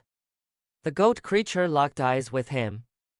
Terrified of being caught, Finn turned tail and bolted as fast as possible. He ran like his life depended on it. But then he noticed it wasn't even chasing. The system told him to edge a little nearer. Finn tried hurling a rock at the thing. He chucked a stone right at the beast. That finally made the creature snap. But then the monster just turned away. Finn pelted it with stones, making it mad, but it just walked away. Was this thing actually an idiot? Suddenly, Zio appeared behind him as the system screamed danger. Finn yelled for help as Zio closed the gap. He saw the goat monster suddenly scramble up. Finn screamed as Zio approached. Suddenly, the goat monster stood up. Finn cheered, impressed by its massive, powerful size. The two beasts stared each other down. He was hyped to see its size. Now the two monsters squared off, ready for a total showdown. Zio bared its massive fangs, trying to scare off the goat. It worked. The goat monster turned and bolted as fast as possible. Zio wheeled around to face Finn again. With the goat monster sprinting full tilt, Zio turned to Finn, forcing him to stand his ground. He decided to track the goat monster's path and make a run for it together. He spotted a rock shaped like a sheep and realized he had found its den. The system pinged that Zio was closing in, but Finn snapped at the noisy alert. Zio was charging, getting faster every single moment. The status panel flashed a warning, telling him to dive into the cave. Finn chose to trust the system instructions despite the massive risk involved. He snatched up the power seed, using its glow as a makeshift torch. His hand hit something slimy, making him recoil in total disgust. Right then, he brushed against something sticky and gagged at the feel of it. Luckily, he managed to spot the exit. Right after touching that disgusting sticky mess, he finally reached the exit. But instead of freedom, he found a mob of sheep surrounding a massive golden egg. Finn had a gut feeling something alive was inside that egg. Then he saw a blinking red light that made his suspicion skyrocket. Zio suddenly lunged straight for him. Finn hit the dirt, completely caught off guard. The noise drew the attention of those sheep monsters. Zio tried to back them down. He provoked them, forcing the herd to stand. He agitated them, making the beasts stand up. The monsters started fighting among themselves. The system alerted him they were magic users just as he nearly died from impatience. The sheep monsters used golden magic to pin Zio down. Finn grinned, thrilled to see such a powerful display of magic. Seeing that high-level magic filled Finn with pure excitement. He started crawling away, desperate to escape the chaotic scene. But the system chimed in, warning him the only exit was totally blocked. It told him to go check out the central crystal instead. The prompt urged him to smash the thing and kill it. That command made Finn hesitate. The system insisted there was no danger since it posed zero threat. It didn't seem to pose a threat. Suddenly, the sheep's eyes snapped wide open. Finn panicked, terrified that the creature was actually awake. Finn punched the hard crystal. But the defense stat was way too high. Realizing it was awake, Finn struck the crystal, but the defense was too strong and he screamed. He realized it was awake and punched the crystal, but the recoil sent him screaming in pain. The high defense had completely shattered his hand. The system suggested quitting, but he wasn't about to listen.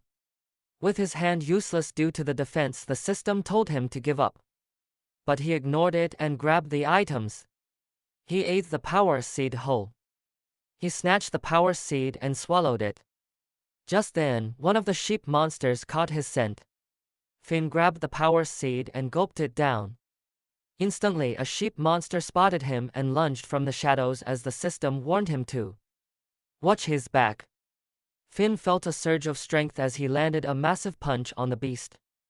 Even with the warning, Finn was leveling up, throwing a heavy blow that sent the sheepman reeling. The impact knocked the others back, completely ruining their battle formation. The system warned that Zio was breaking loose. They had exactly one shot to end this. Finn lifted his broken hand. Zio was breaking loose, so Finn used his shattered hand to slash the crystal with pure desperation. He finally shattered the glass, rescuing the baby sheepman inside. After smashing through the crystal and saving the small creature, the system gave a brutal command. Kill the sheepman and rip out its heart. Finn didn't hesitate for a second. Following the system's ruthless instructions, Finn reached out and gripped the pulsating heart tight. He took a massive bite. His whole body glowed as he reached a new level even while the system saw him becoming human. Finn's frame expanded and radiated light, forcing a scream of agony from his throat. The sheepman looked absolutely paralyzed with fear. Finn let out a roar, raw energy pouring from his open mouth. As the monster recoiled in terror, Finn screamed as energy erupted from him. But he felt his vision fading fast. He was ready to blow. Zio materialized behind him, ready to strike a killing blow. But Finn swung his blade and sliced him right in. Both pieces of Zio hit the dirt hard. Finn stood there, feeling limitless power coursing through him. Zio's remains tried to stitch themselves back together. But then, the sheepmen took a brave step forward. They unleashed their magic, blocking him from reforming his broken physical shell. They kept his pieces scattered while the battle raged. Finn's power was spiraling out of control, while they kept the villain divided. Finn was losing the fight against the chaotic energy inside his own chest. He shot upward, propelled by power. He tore through the clouds with that wild, raw strength. He yelled in agony as the energy finally burst out of his skin. His energy finally hit zero. After that massive energy dump, Finn's strength vanished completely. And he started falling back toward the hard earth. Finn hit the ground with a heavy thud. He felt absolutely drained and nauseous. He tried sitting up, feeling completely empty inside. Totally hollow and spent. He was horrified to see his flesh gone. He was a skeleton once more. Looking down at his bare ribs, the system informed him that he had luckily obtained a legendary bloodline, though his body was far too weak. He was just too weak to handle that much power. Finn stood up and limped away, desperately holding on to his pants. The system questioned his next move, seeing as he was basically a walking target. An undead skeleton was busy snacking on another corpse. Finn arrived carrying a heavy stone. Smashed its head with a stone. This let him reclaim his body. He finally reached the place Suki lives. Then a powerful wind suddenly whipped up. A giant bird was lurking nearby. Suddenly a strong wind blew as a massive bird circled overhead, letting out a piercing cry as it soared through the sky. Finn cursed, wondering if it was a domain monster. It screeched while flying. Finn cursed, wondering if it was a domain monster. The system confirmed it but told him not to worry since it was high level. He narrowed his eyes, knowing he needed more power to save humanity. But the system told him to relax and take it one step at a time. Finn finally made it to his burial ground. He began searching for Suki. Finn finally arrived at the burial ground and started looking for Suki, shouting her name everywhere. Finn finally reached the burial ground and searched for Suki, calling her name. But the system warned him that a domain monster was right behind him. He got excited hoping it was Suki. The system warned of a monster behind him. He hoped it was Suki, but it was a massive beast that slammed the ground with its sharp, heavy claw. The other claw landed right before Finn. He was crushed to be snapped back to reality. Then he realized he was still alive. Right before Finn, he felt crushed by reality but realized he survived. Suddenly, the monster was wounded and its head started to tear clean off. It collapsed onto the ground headless. Finn jumped as the system announced an even higher level monster was right behind it. The system warned him another domain creature was approaching. Finn couldn't believe another one showed up after that kill. A domain creature was arriving.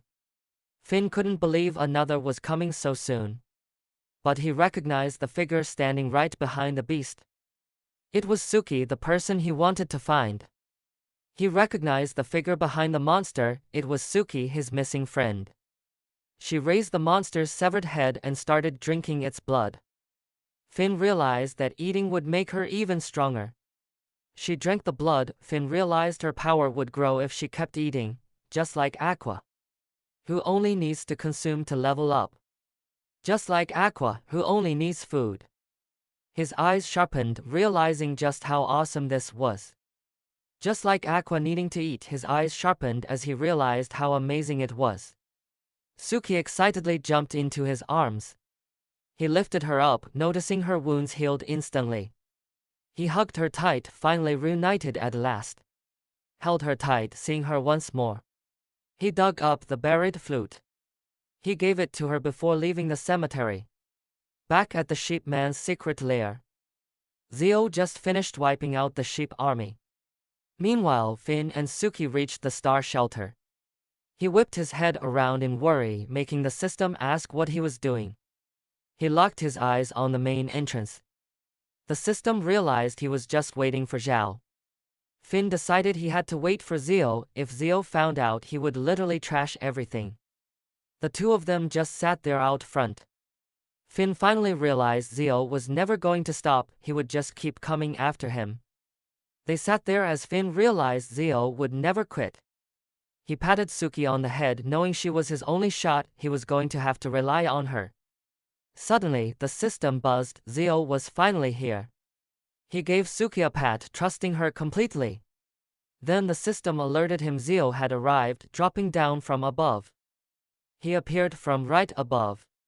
His strike slammed into the dirt. Finn and Suki managed to dodge. Zio dropped from above and missed. Finn and Suki dodged just in time. It was clear Zio was faster now and actually using real tactics against them. He let Suki loose and decided she should handle this. Zio was definitely faster and smarter now. Finn let Suki take over the fight. She lunged straight at Zio and he looked like he was ready for it. Finn headed back down into the star shelter. Suki attacked and Zio met her head on. Finn retreated to the star shelter, just hoping Suki could keep the guy busy for a while. He connected with Mori on the screen again. He hoped Suki could buy him time. On the screen, Mori told him that just sending emails wasn't going to cut it anymore. Mori warned that his time travel powers might be leaked. Finn stopped to really think about that. He realized those emails were a huge risk. Mori explained the whole brain in a vat thing. an experiment where they remove the brain after death. He claimed he could still access his memories and basically control what his future self does. The system praised Mori, but Finn was worried about his future self. The system suggested he should just apologize to his future self every time he dreams. Finn finished gathering info and realized Zio still hadn't come back yet. With Zio still gone, Finn decided it was time to crack open another room. He didn't hesitate and just kicked the wall down. He started coughing because the place was so incredibly dusty. He kicked the wall open and immediately started coughing from all the dust.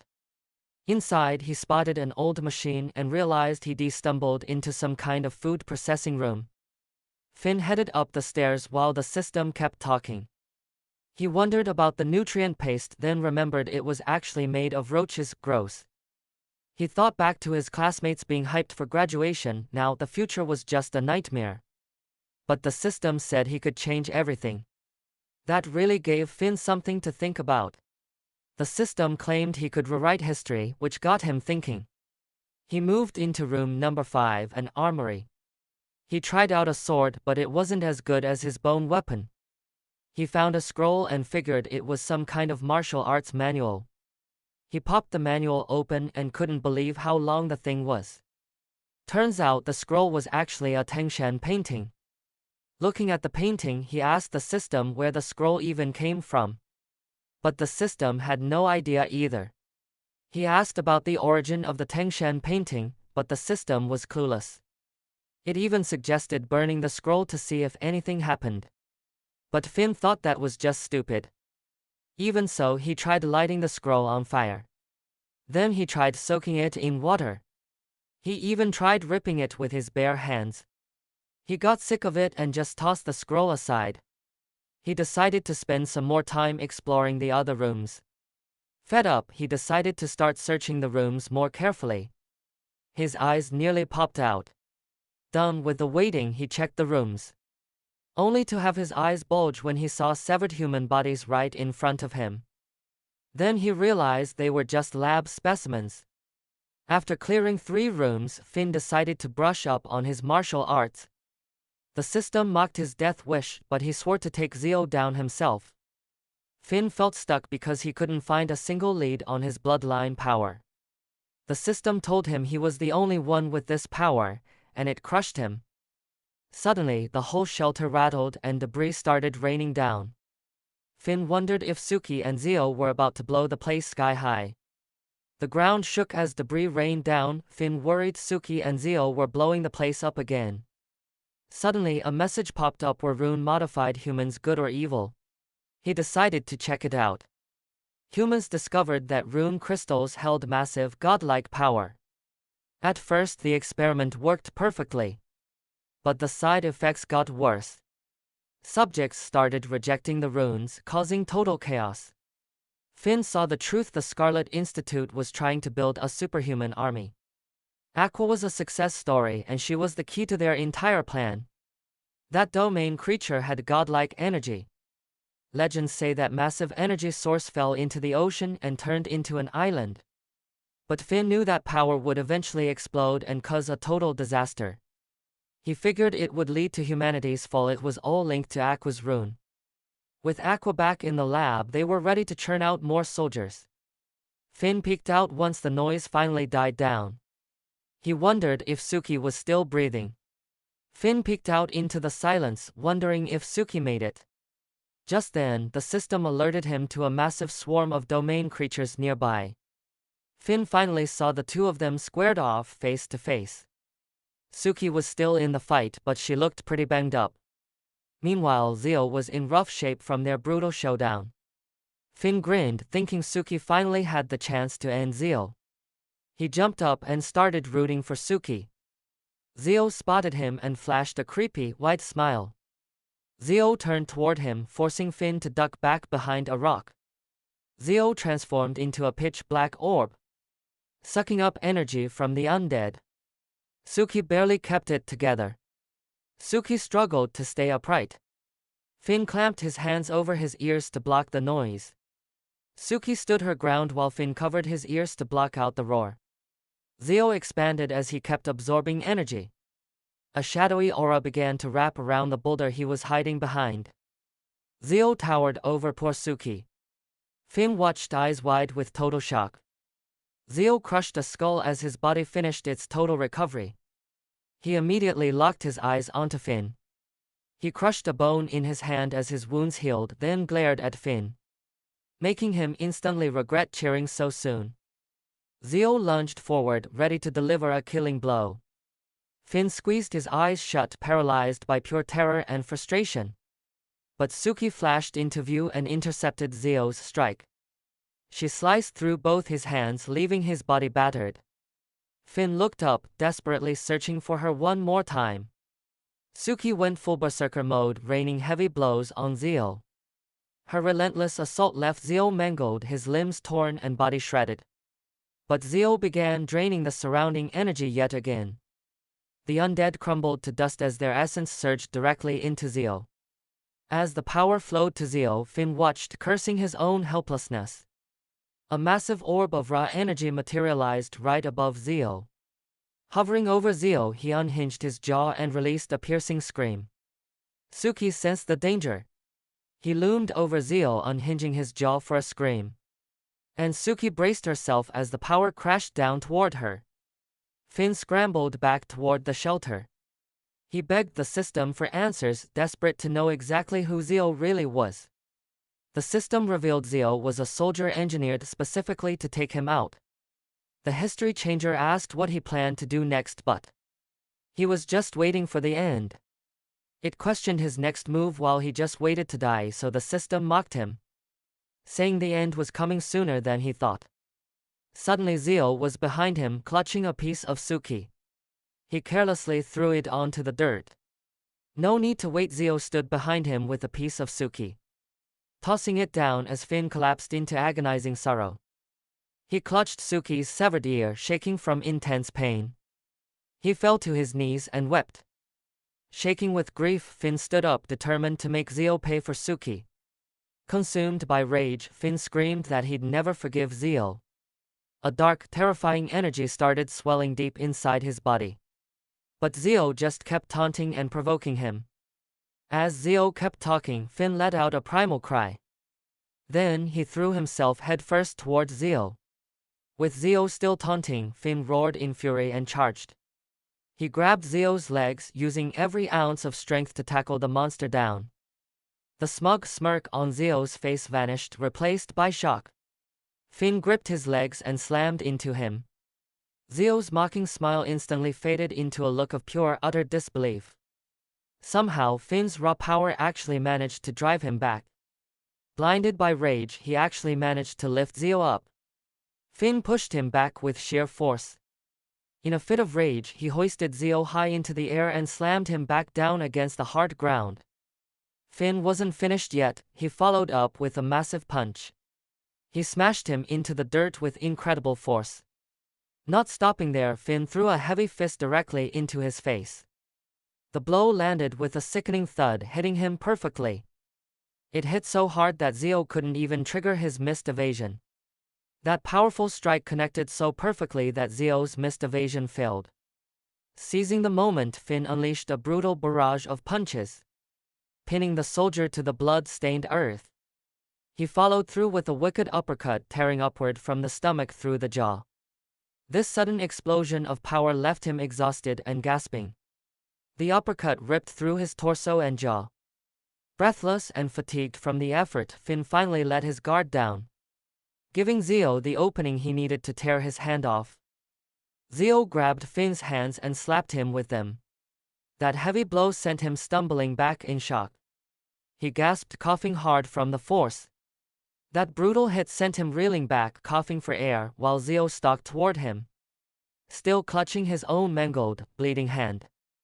Theo walked up, gripping his torn, bloody hand. Then he grabbed his head. Theo closed the distance, clutching his torn hand, and snatched him by the head, hoisted him up. Zio closed in, mangled hand and all, grabbed his head, and hauled him up as Finn coughed, totally spent. Seeing he was finished fighting, Zio drove that torn arm right through Finn's chest. He used his thumb claw to slice the severed arm off at the elbow. He used his thumb claw to slice the severed arm off at the elbow. He tossed Finn onto the dirt. Even the system was confused about what he was planning. A grin flashed as the system realized he was trying to push Finn to the edge. Finn's heart started hammering wildly out of rhythm.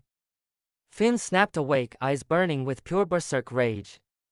He finally triggered his bloodline ability, and his body began twisting. A horn sprouted from his chest as his arm grew back. Turns out Zio lost to this bloodline once and was hungry for revenge.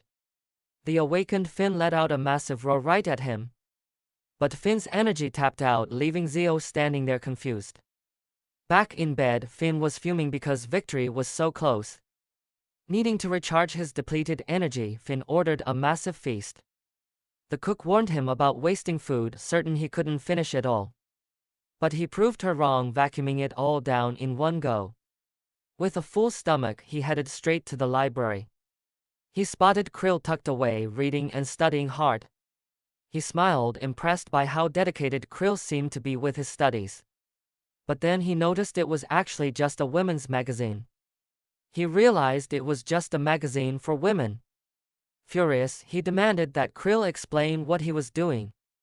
Finding only a women's magazine, he blew up and demanded an explanation. But Krill claimed facing temptation is the only way to beat it. He sighed, telling Krill he needed to call his parents.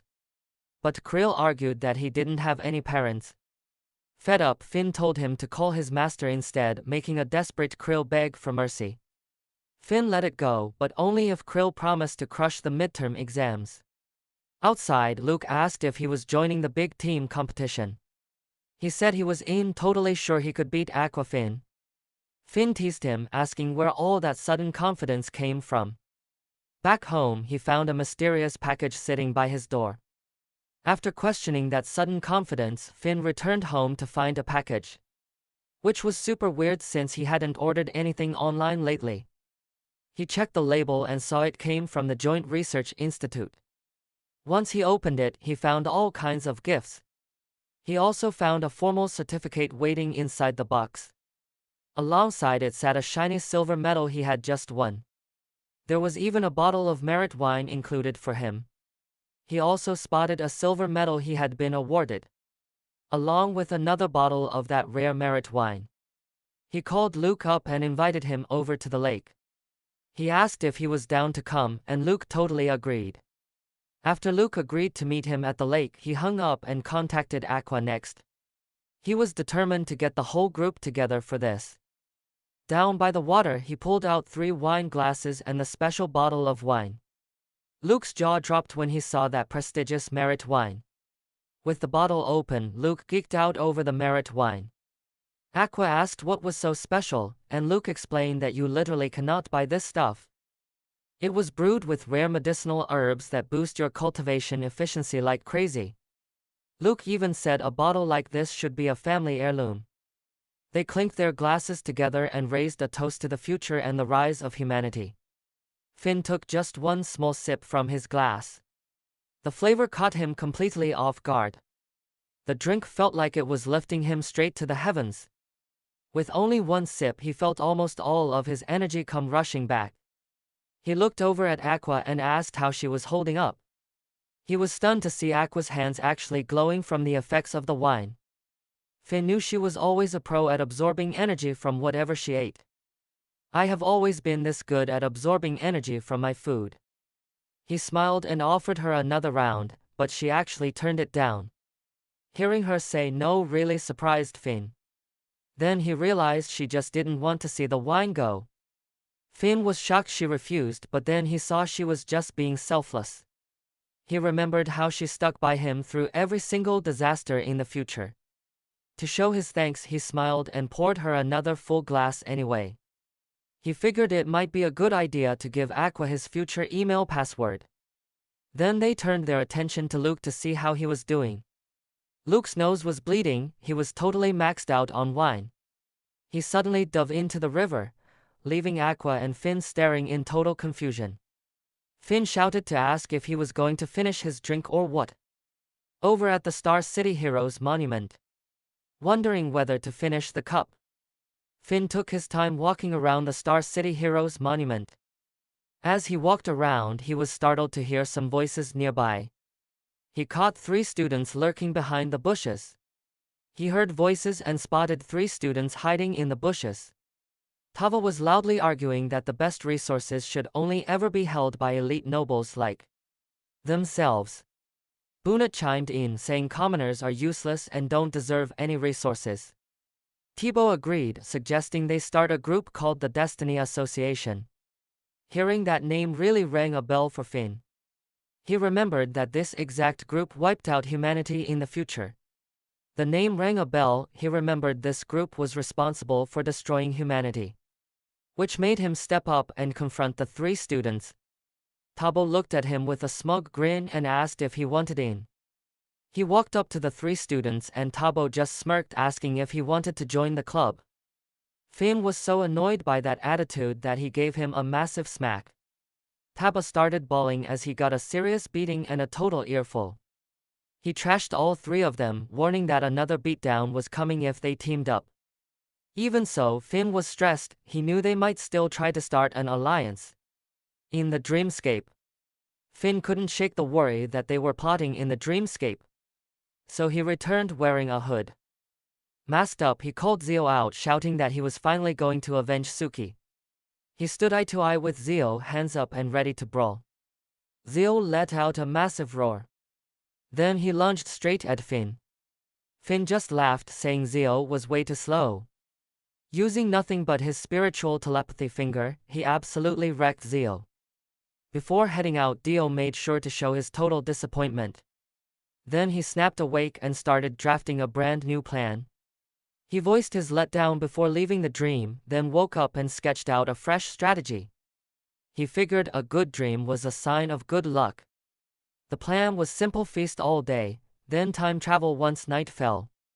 Since good dreams mean good luck, he decided to eat big before traveling through time tonight.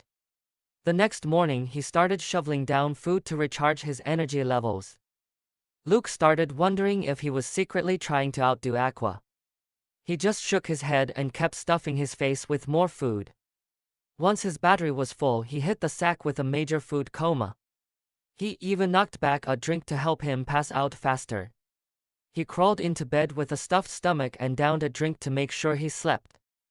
He flopped down after finishing it. Seconds later, he was right back in the dreamscape. After finishing his drink, he was transported back to the dreamscape instantly. He grinned and told the system to get to work. The system actually asked for time off, but he shut that down. While digging for info, he realized he had become a surprise hero who died way too soon. The system asked why he was down, but who would be happy about dying so suddenly? At least he knew the truth behind Aqua's City massacre was about to come out. But he was shocked to find his message inbox was completely wiped clean. It was clear the enemies found his emails and deleted everything to cover their tracks. Finn was fuming. He started sulking now that all his best leads were gone. After the enemies nuked his emails, Finn was totally livid. Since all his clues were gone, he decided to take matters into his own hands and search for himself. The intel said the Dawn rebels are strong enough to take on the whole world. He found out that Ruby took over as the Dawn army leader after Aqua died. Since they could fight the whole world, he studied Ruby, the leader who replaced Aqua in the army. While digging through her personal files, he noticed there were a ton of missing pieces regarding his own history. Finn pointed out that this character basically just spawned in out of nowhere. He chose to ignore her and focus on learning some fresh cultivation techniques. But when he opened the next chapter of info, he was totally lost and couldn't process it. Realizing he was reading high-level advanced knowledge, he felt hyped to be changing history. Finn locked in and started grinding through all that new information. After studying, Finn felt like his brain was totally fried. He just started wandering around while clutching a baseball bat. He wasn't scared of Zio anymore, he'd already crushed him once. He prowled with a bat, fearless after his win against Zio. Moments later, he started smashing undead skulls like he was at batting practice. He leveled up enough to wreck monsters while just messing around. He was having a blast, totally loving the rush of the rampage. He sprawled out on the grass surrounded by tons of spirit plants. After that much fun, he felt completely refreshed and ready. Suddenly, the system pinged a high-level monster was lurking nearby. He looked up and saw a massive monkey looming over him. It warned of a high-level threat. He looked up to see a giant ape that snatched him off the ground, totally mocking him the whole time. Then the monkey flicked him right in the junk to taunt him. It snatched him easily, mocking him before delivering a savage flick to the junk to taunt him. Finn was absolutely livid at what that monkey just did. He was seething over the monkey's disrespectful move. But the monkey just seemed to be enjoying the little game. Furious, Finn clutched his crotch in pain while the monkey kept laughing. He glared at the beast, swearing he was going to end its life for that. He clutched himself, vowing to kill the beast. He bit down on his fingers, drawing blood. Gripping his crotch and swearing revenge, he bit the monkey's hand hard, drawing blood.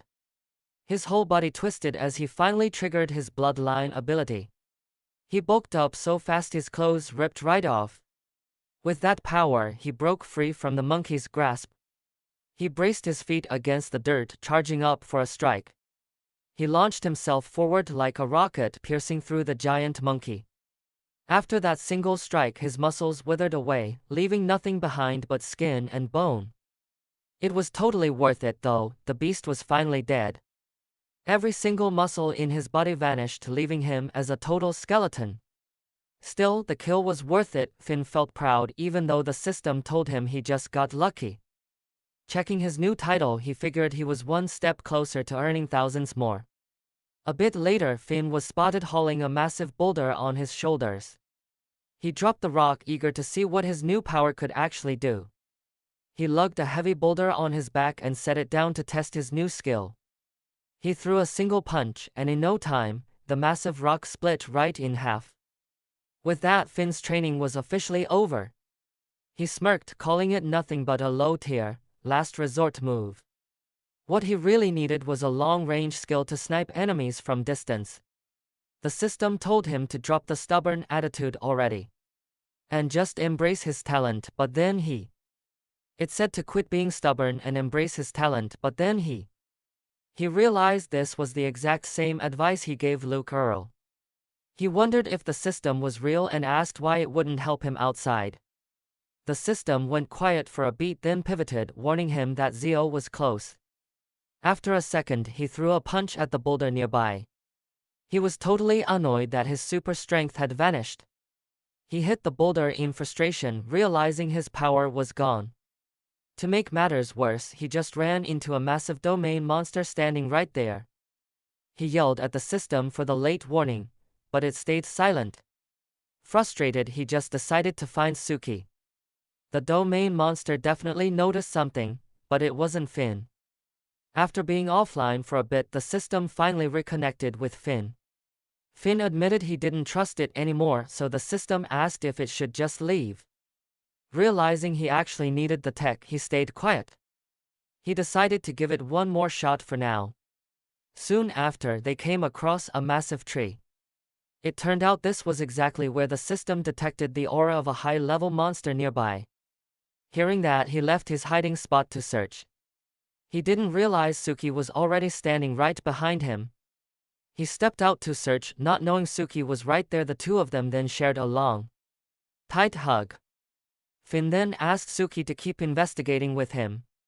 Suki flashed him a truly genuine, sweet smile. Finn noted that he'd put on some weight, but the system just mocked him for being weak.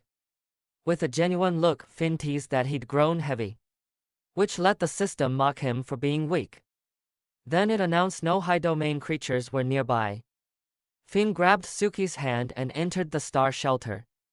He then asked if she could bust open the metal door.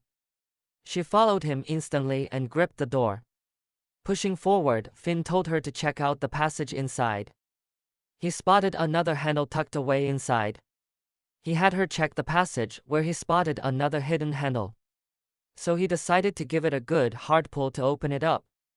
The ground rumbled and revealed a new entrance. Finn and Suki peered down, praying nothing scary was waiting in the dark. He realized the internal layout was identical to the previous shelter.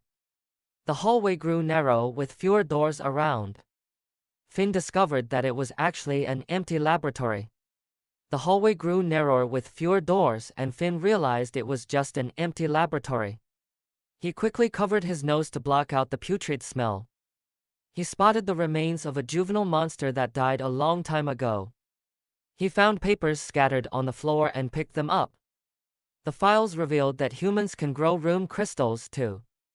These were two absolutely extreme creations. Domain creatures absorb crystals, while humans are actually birthing them.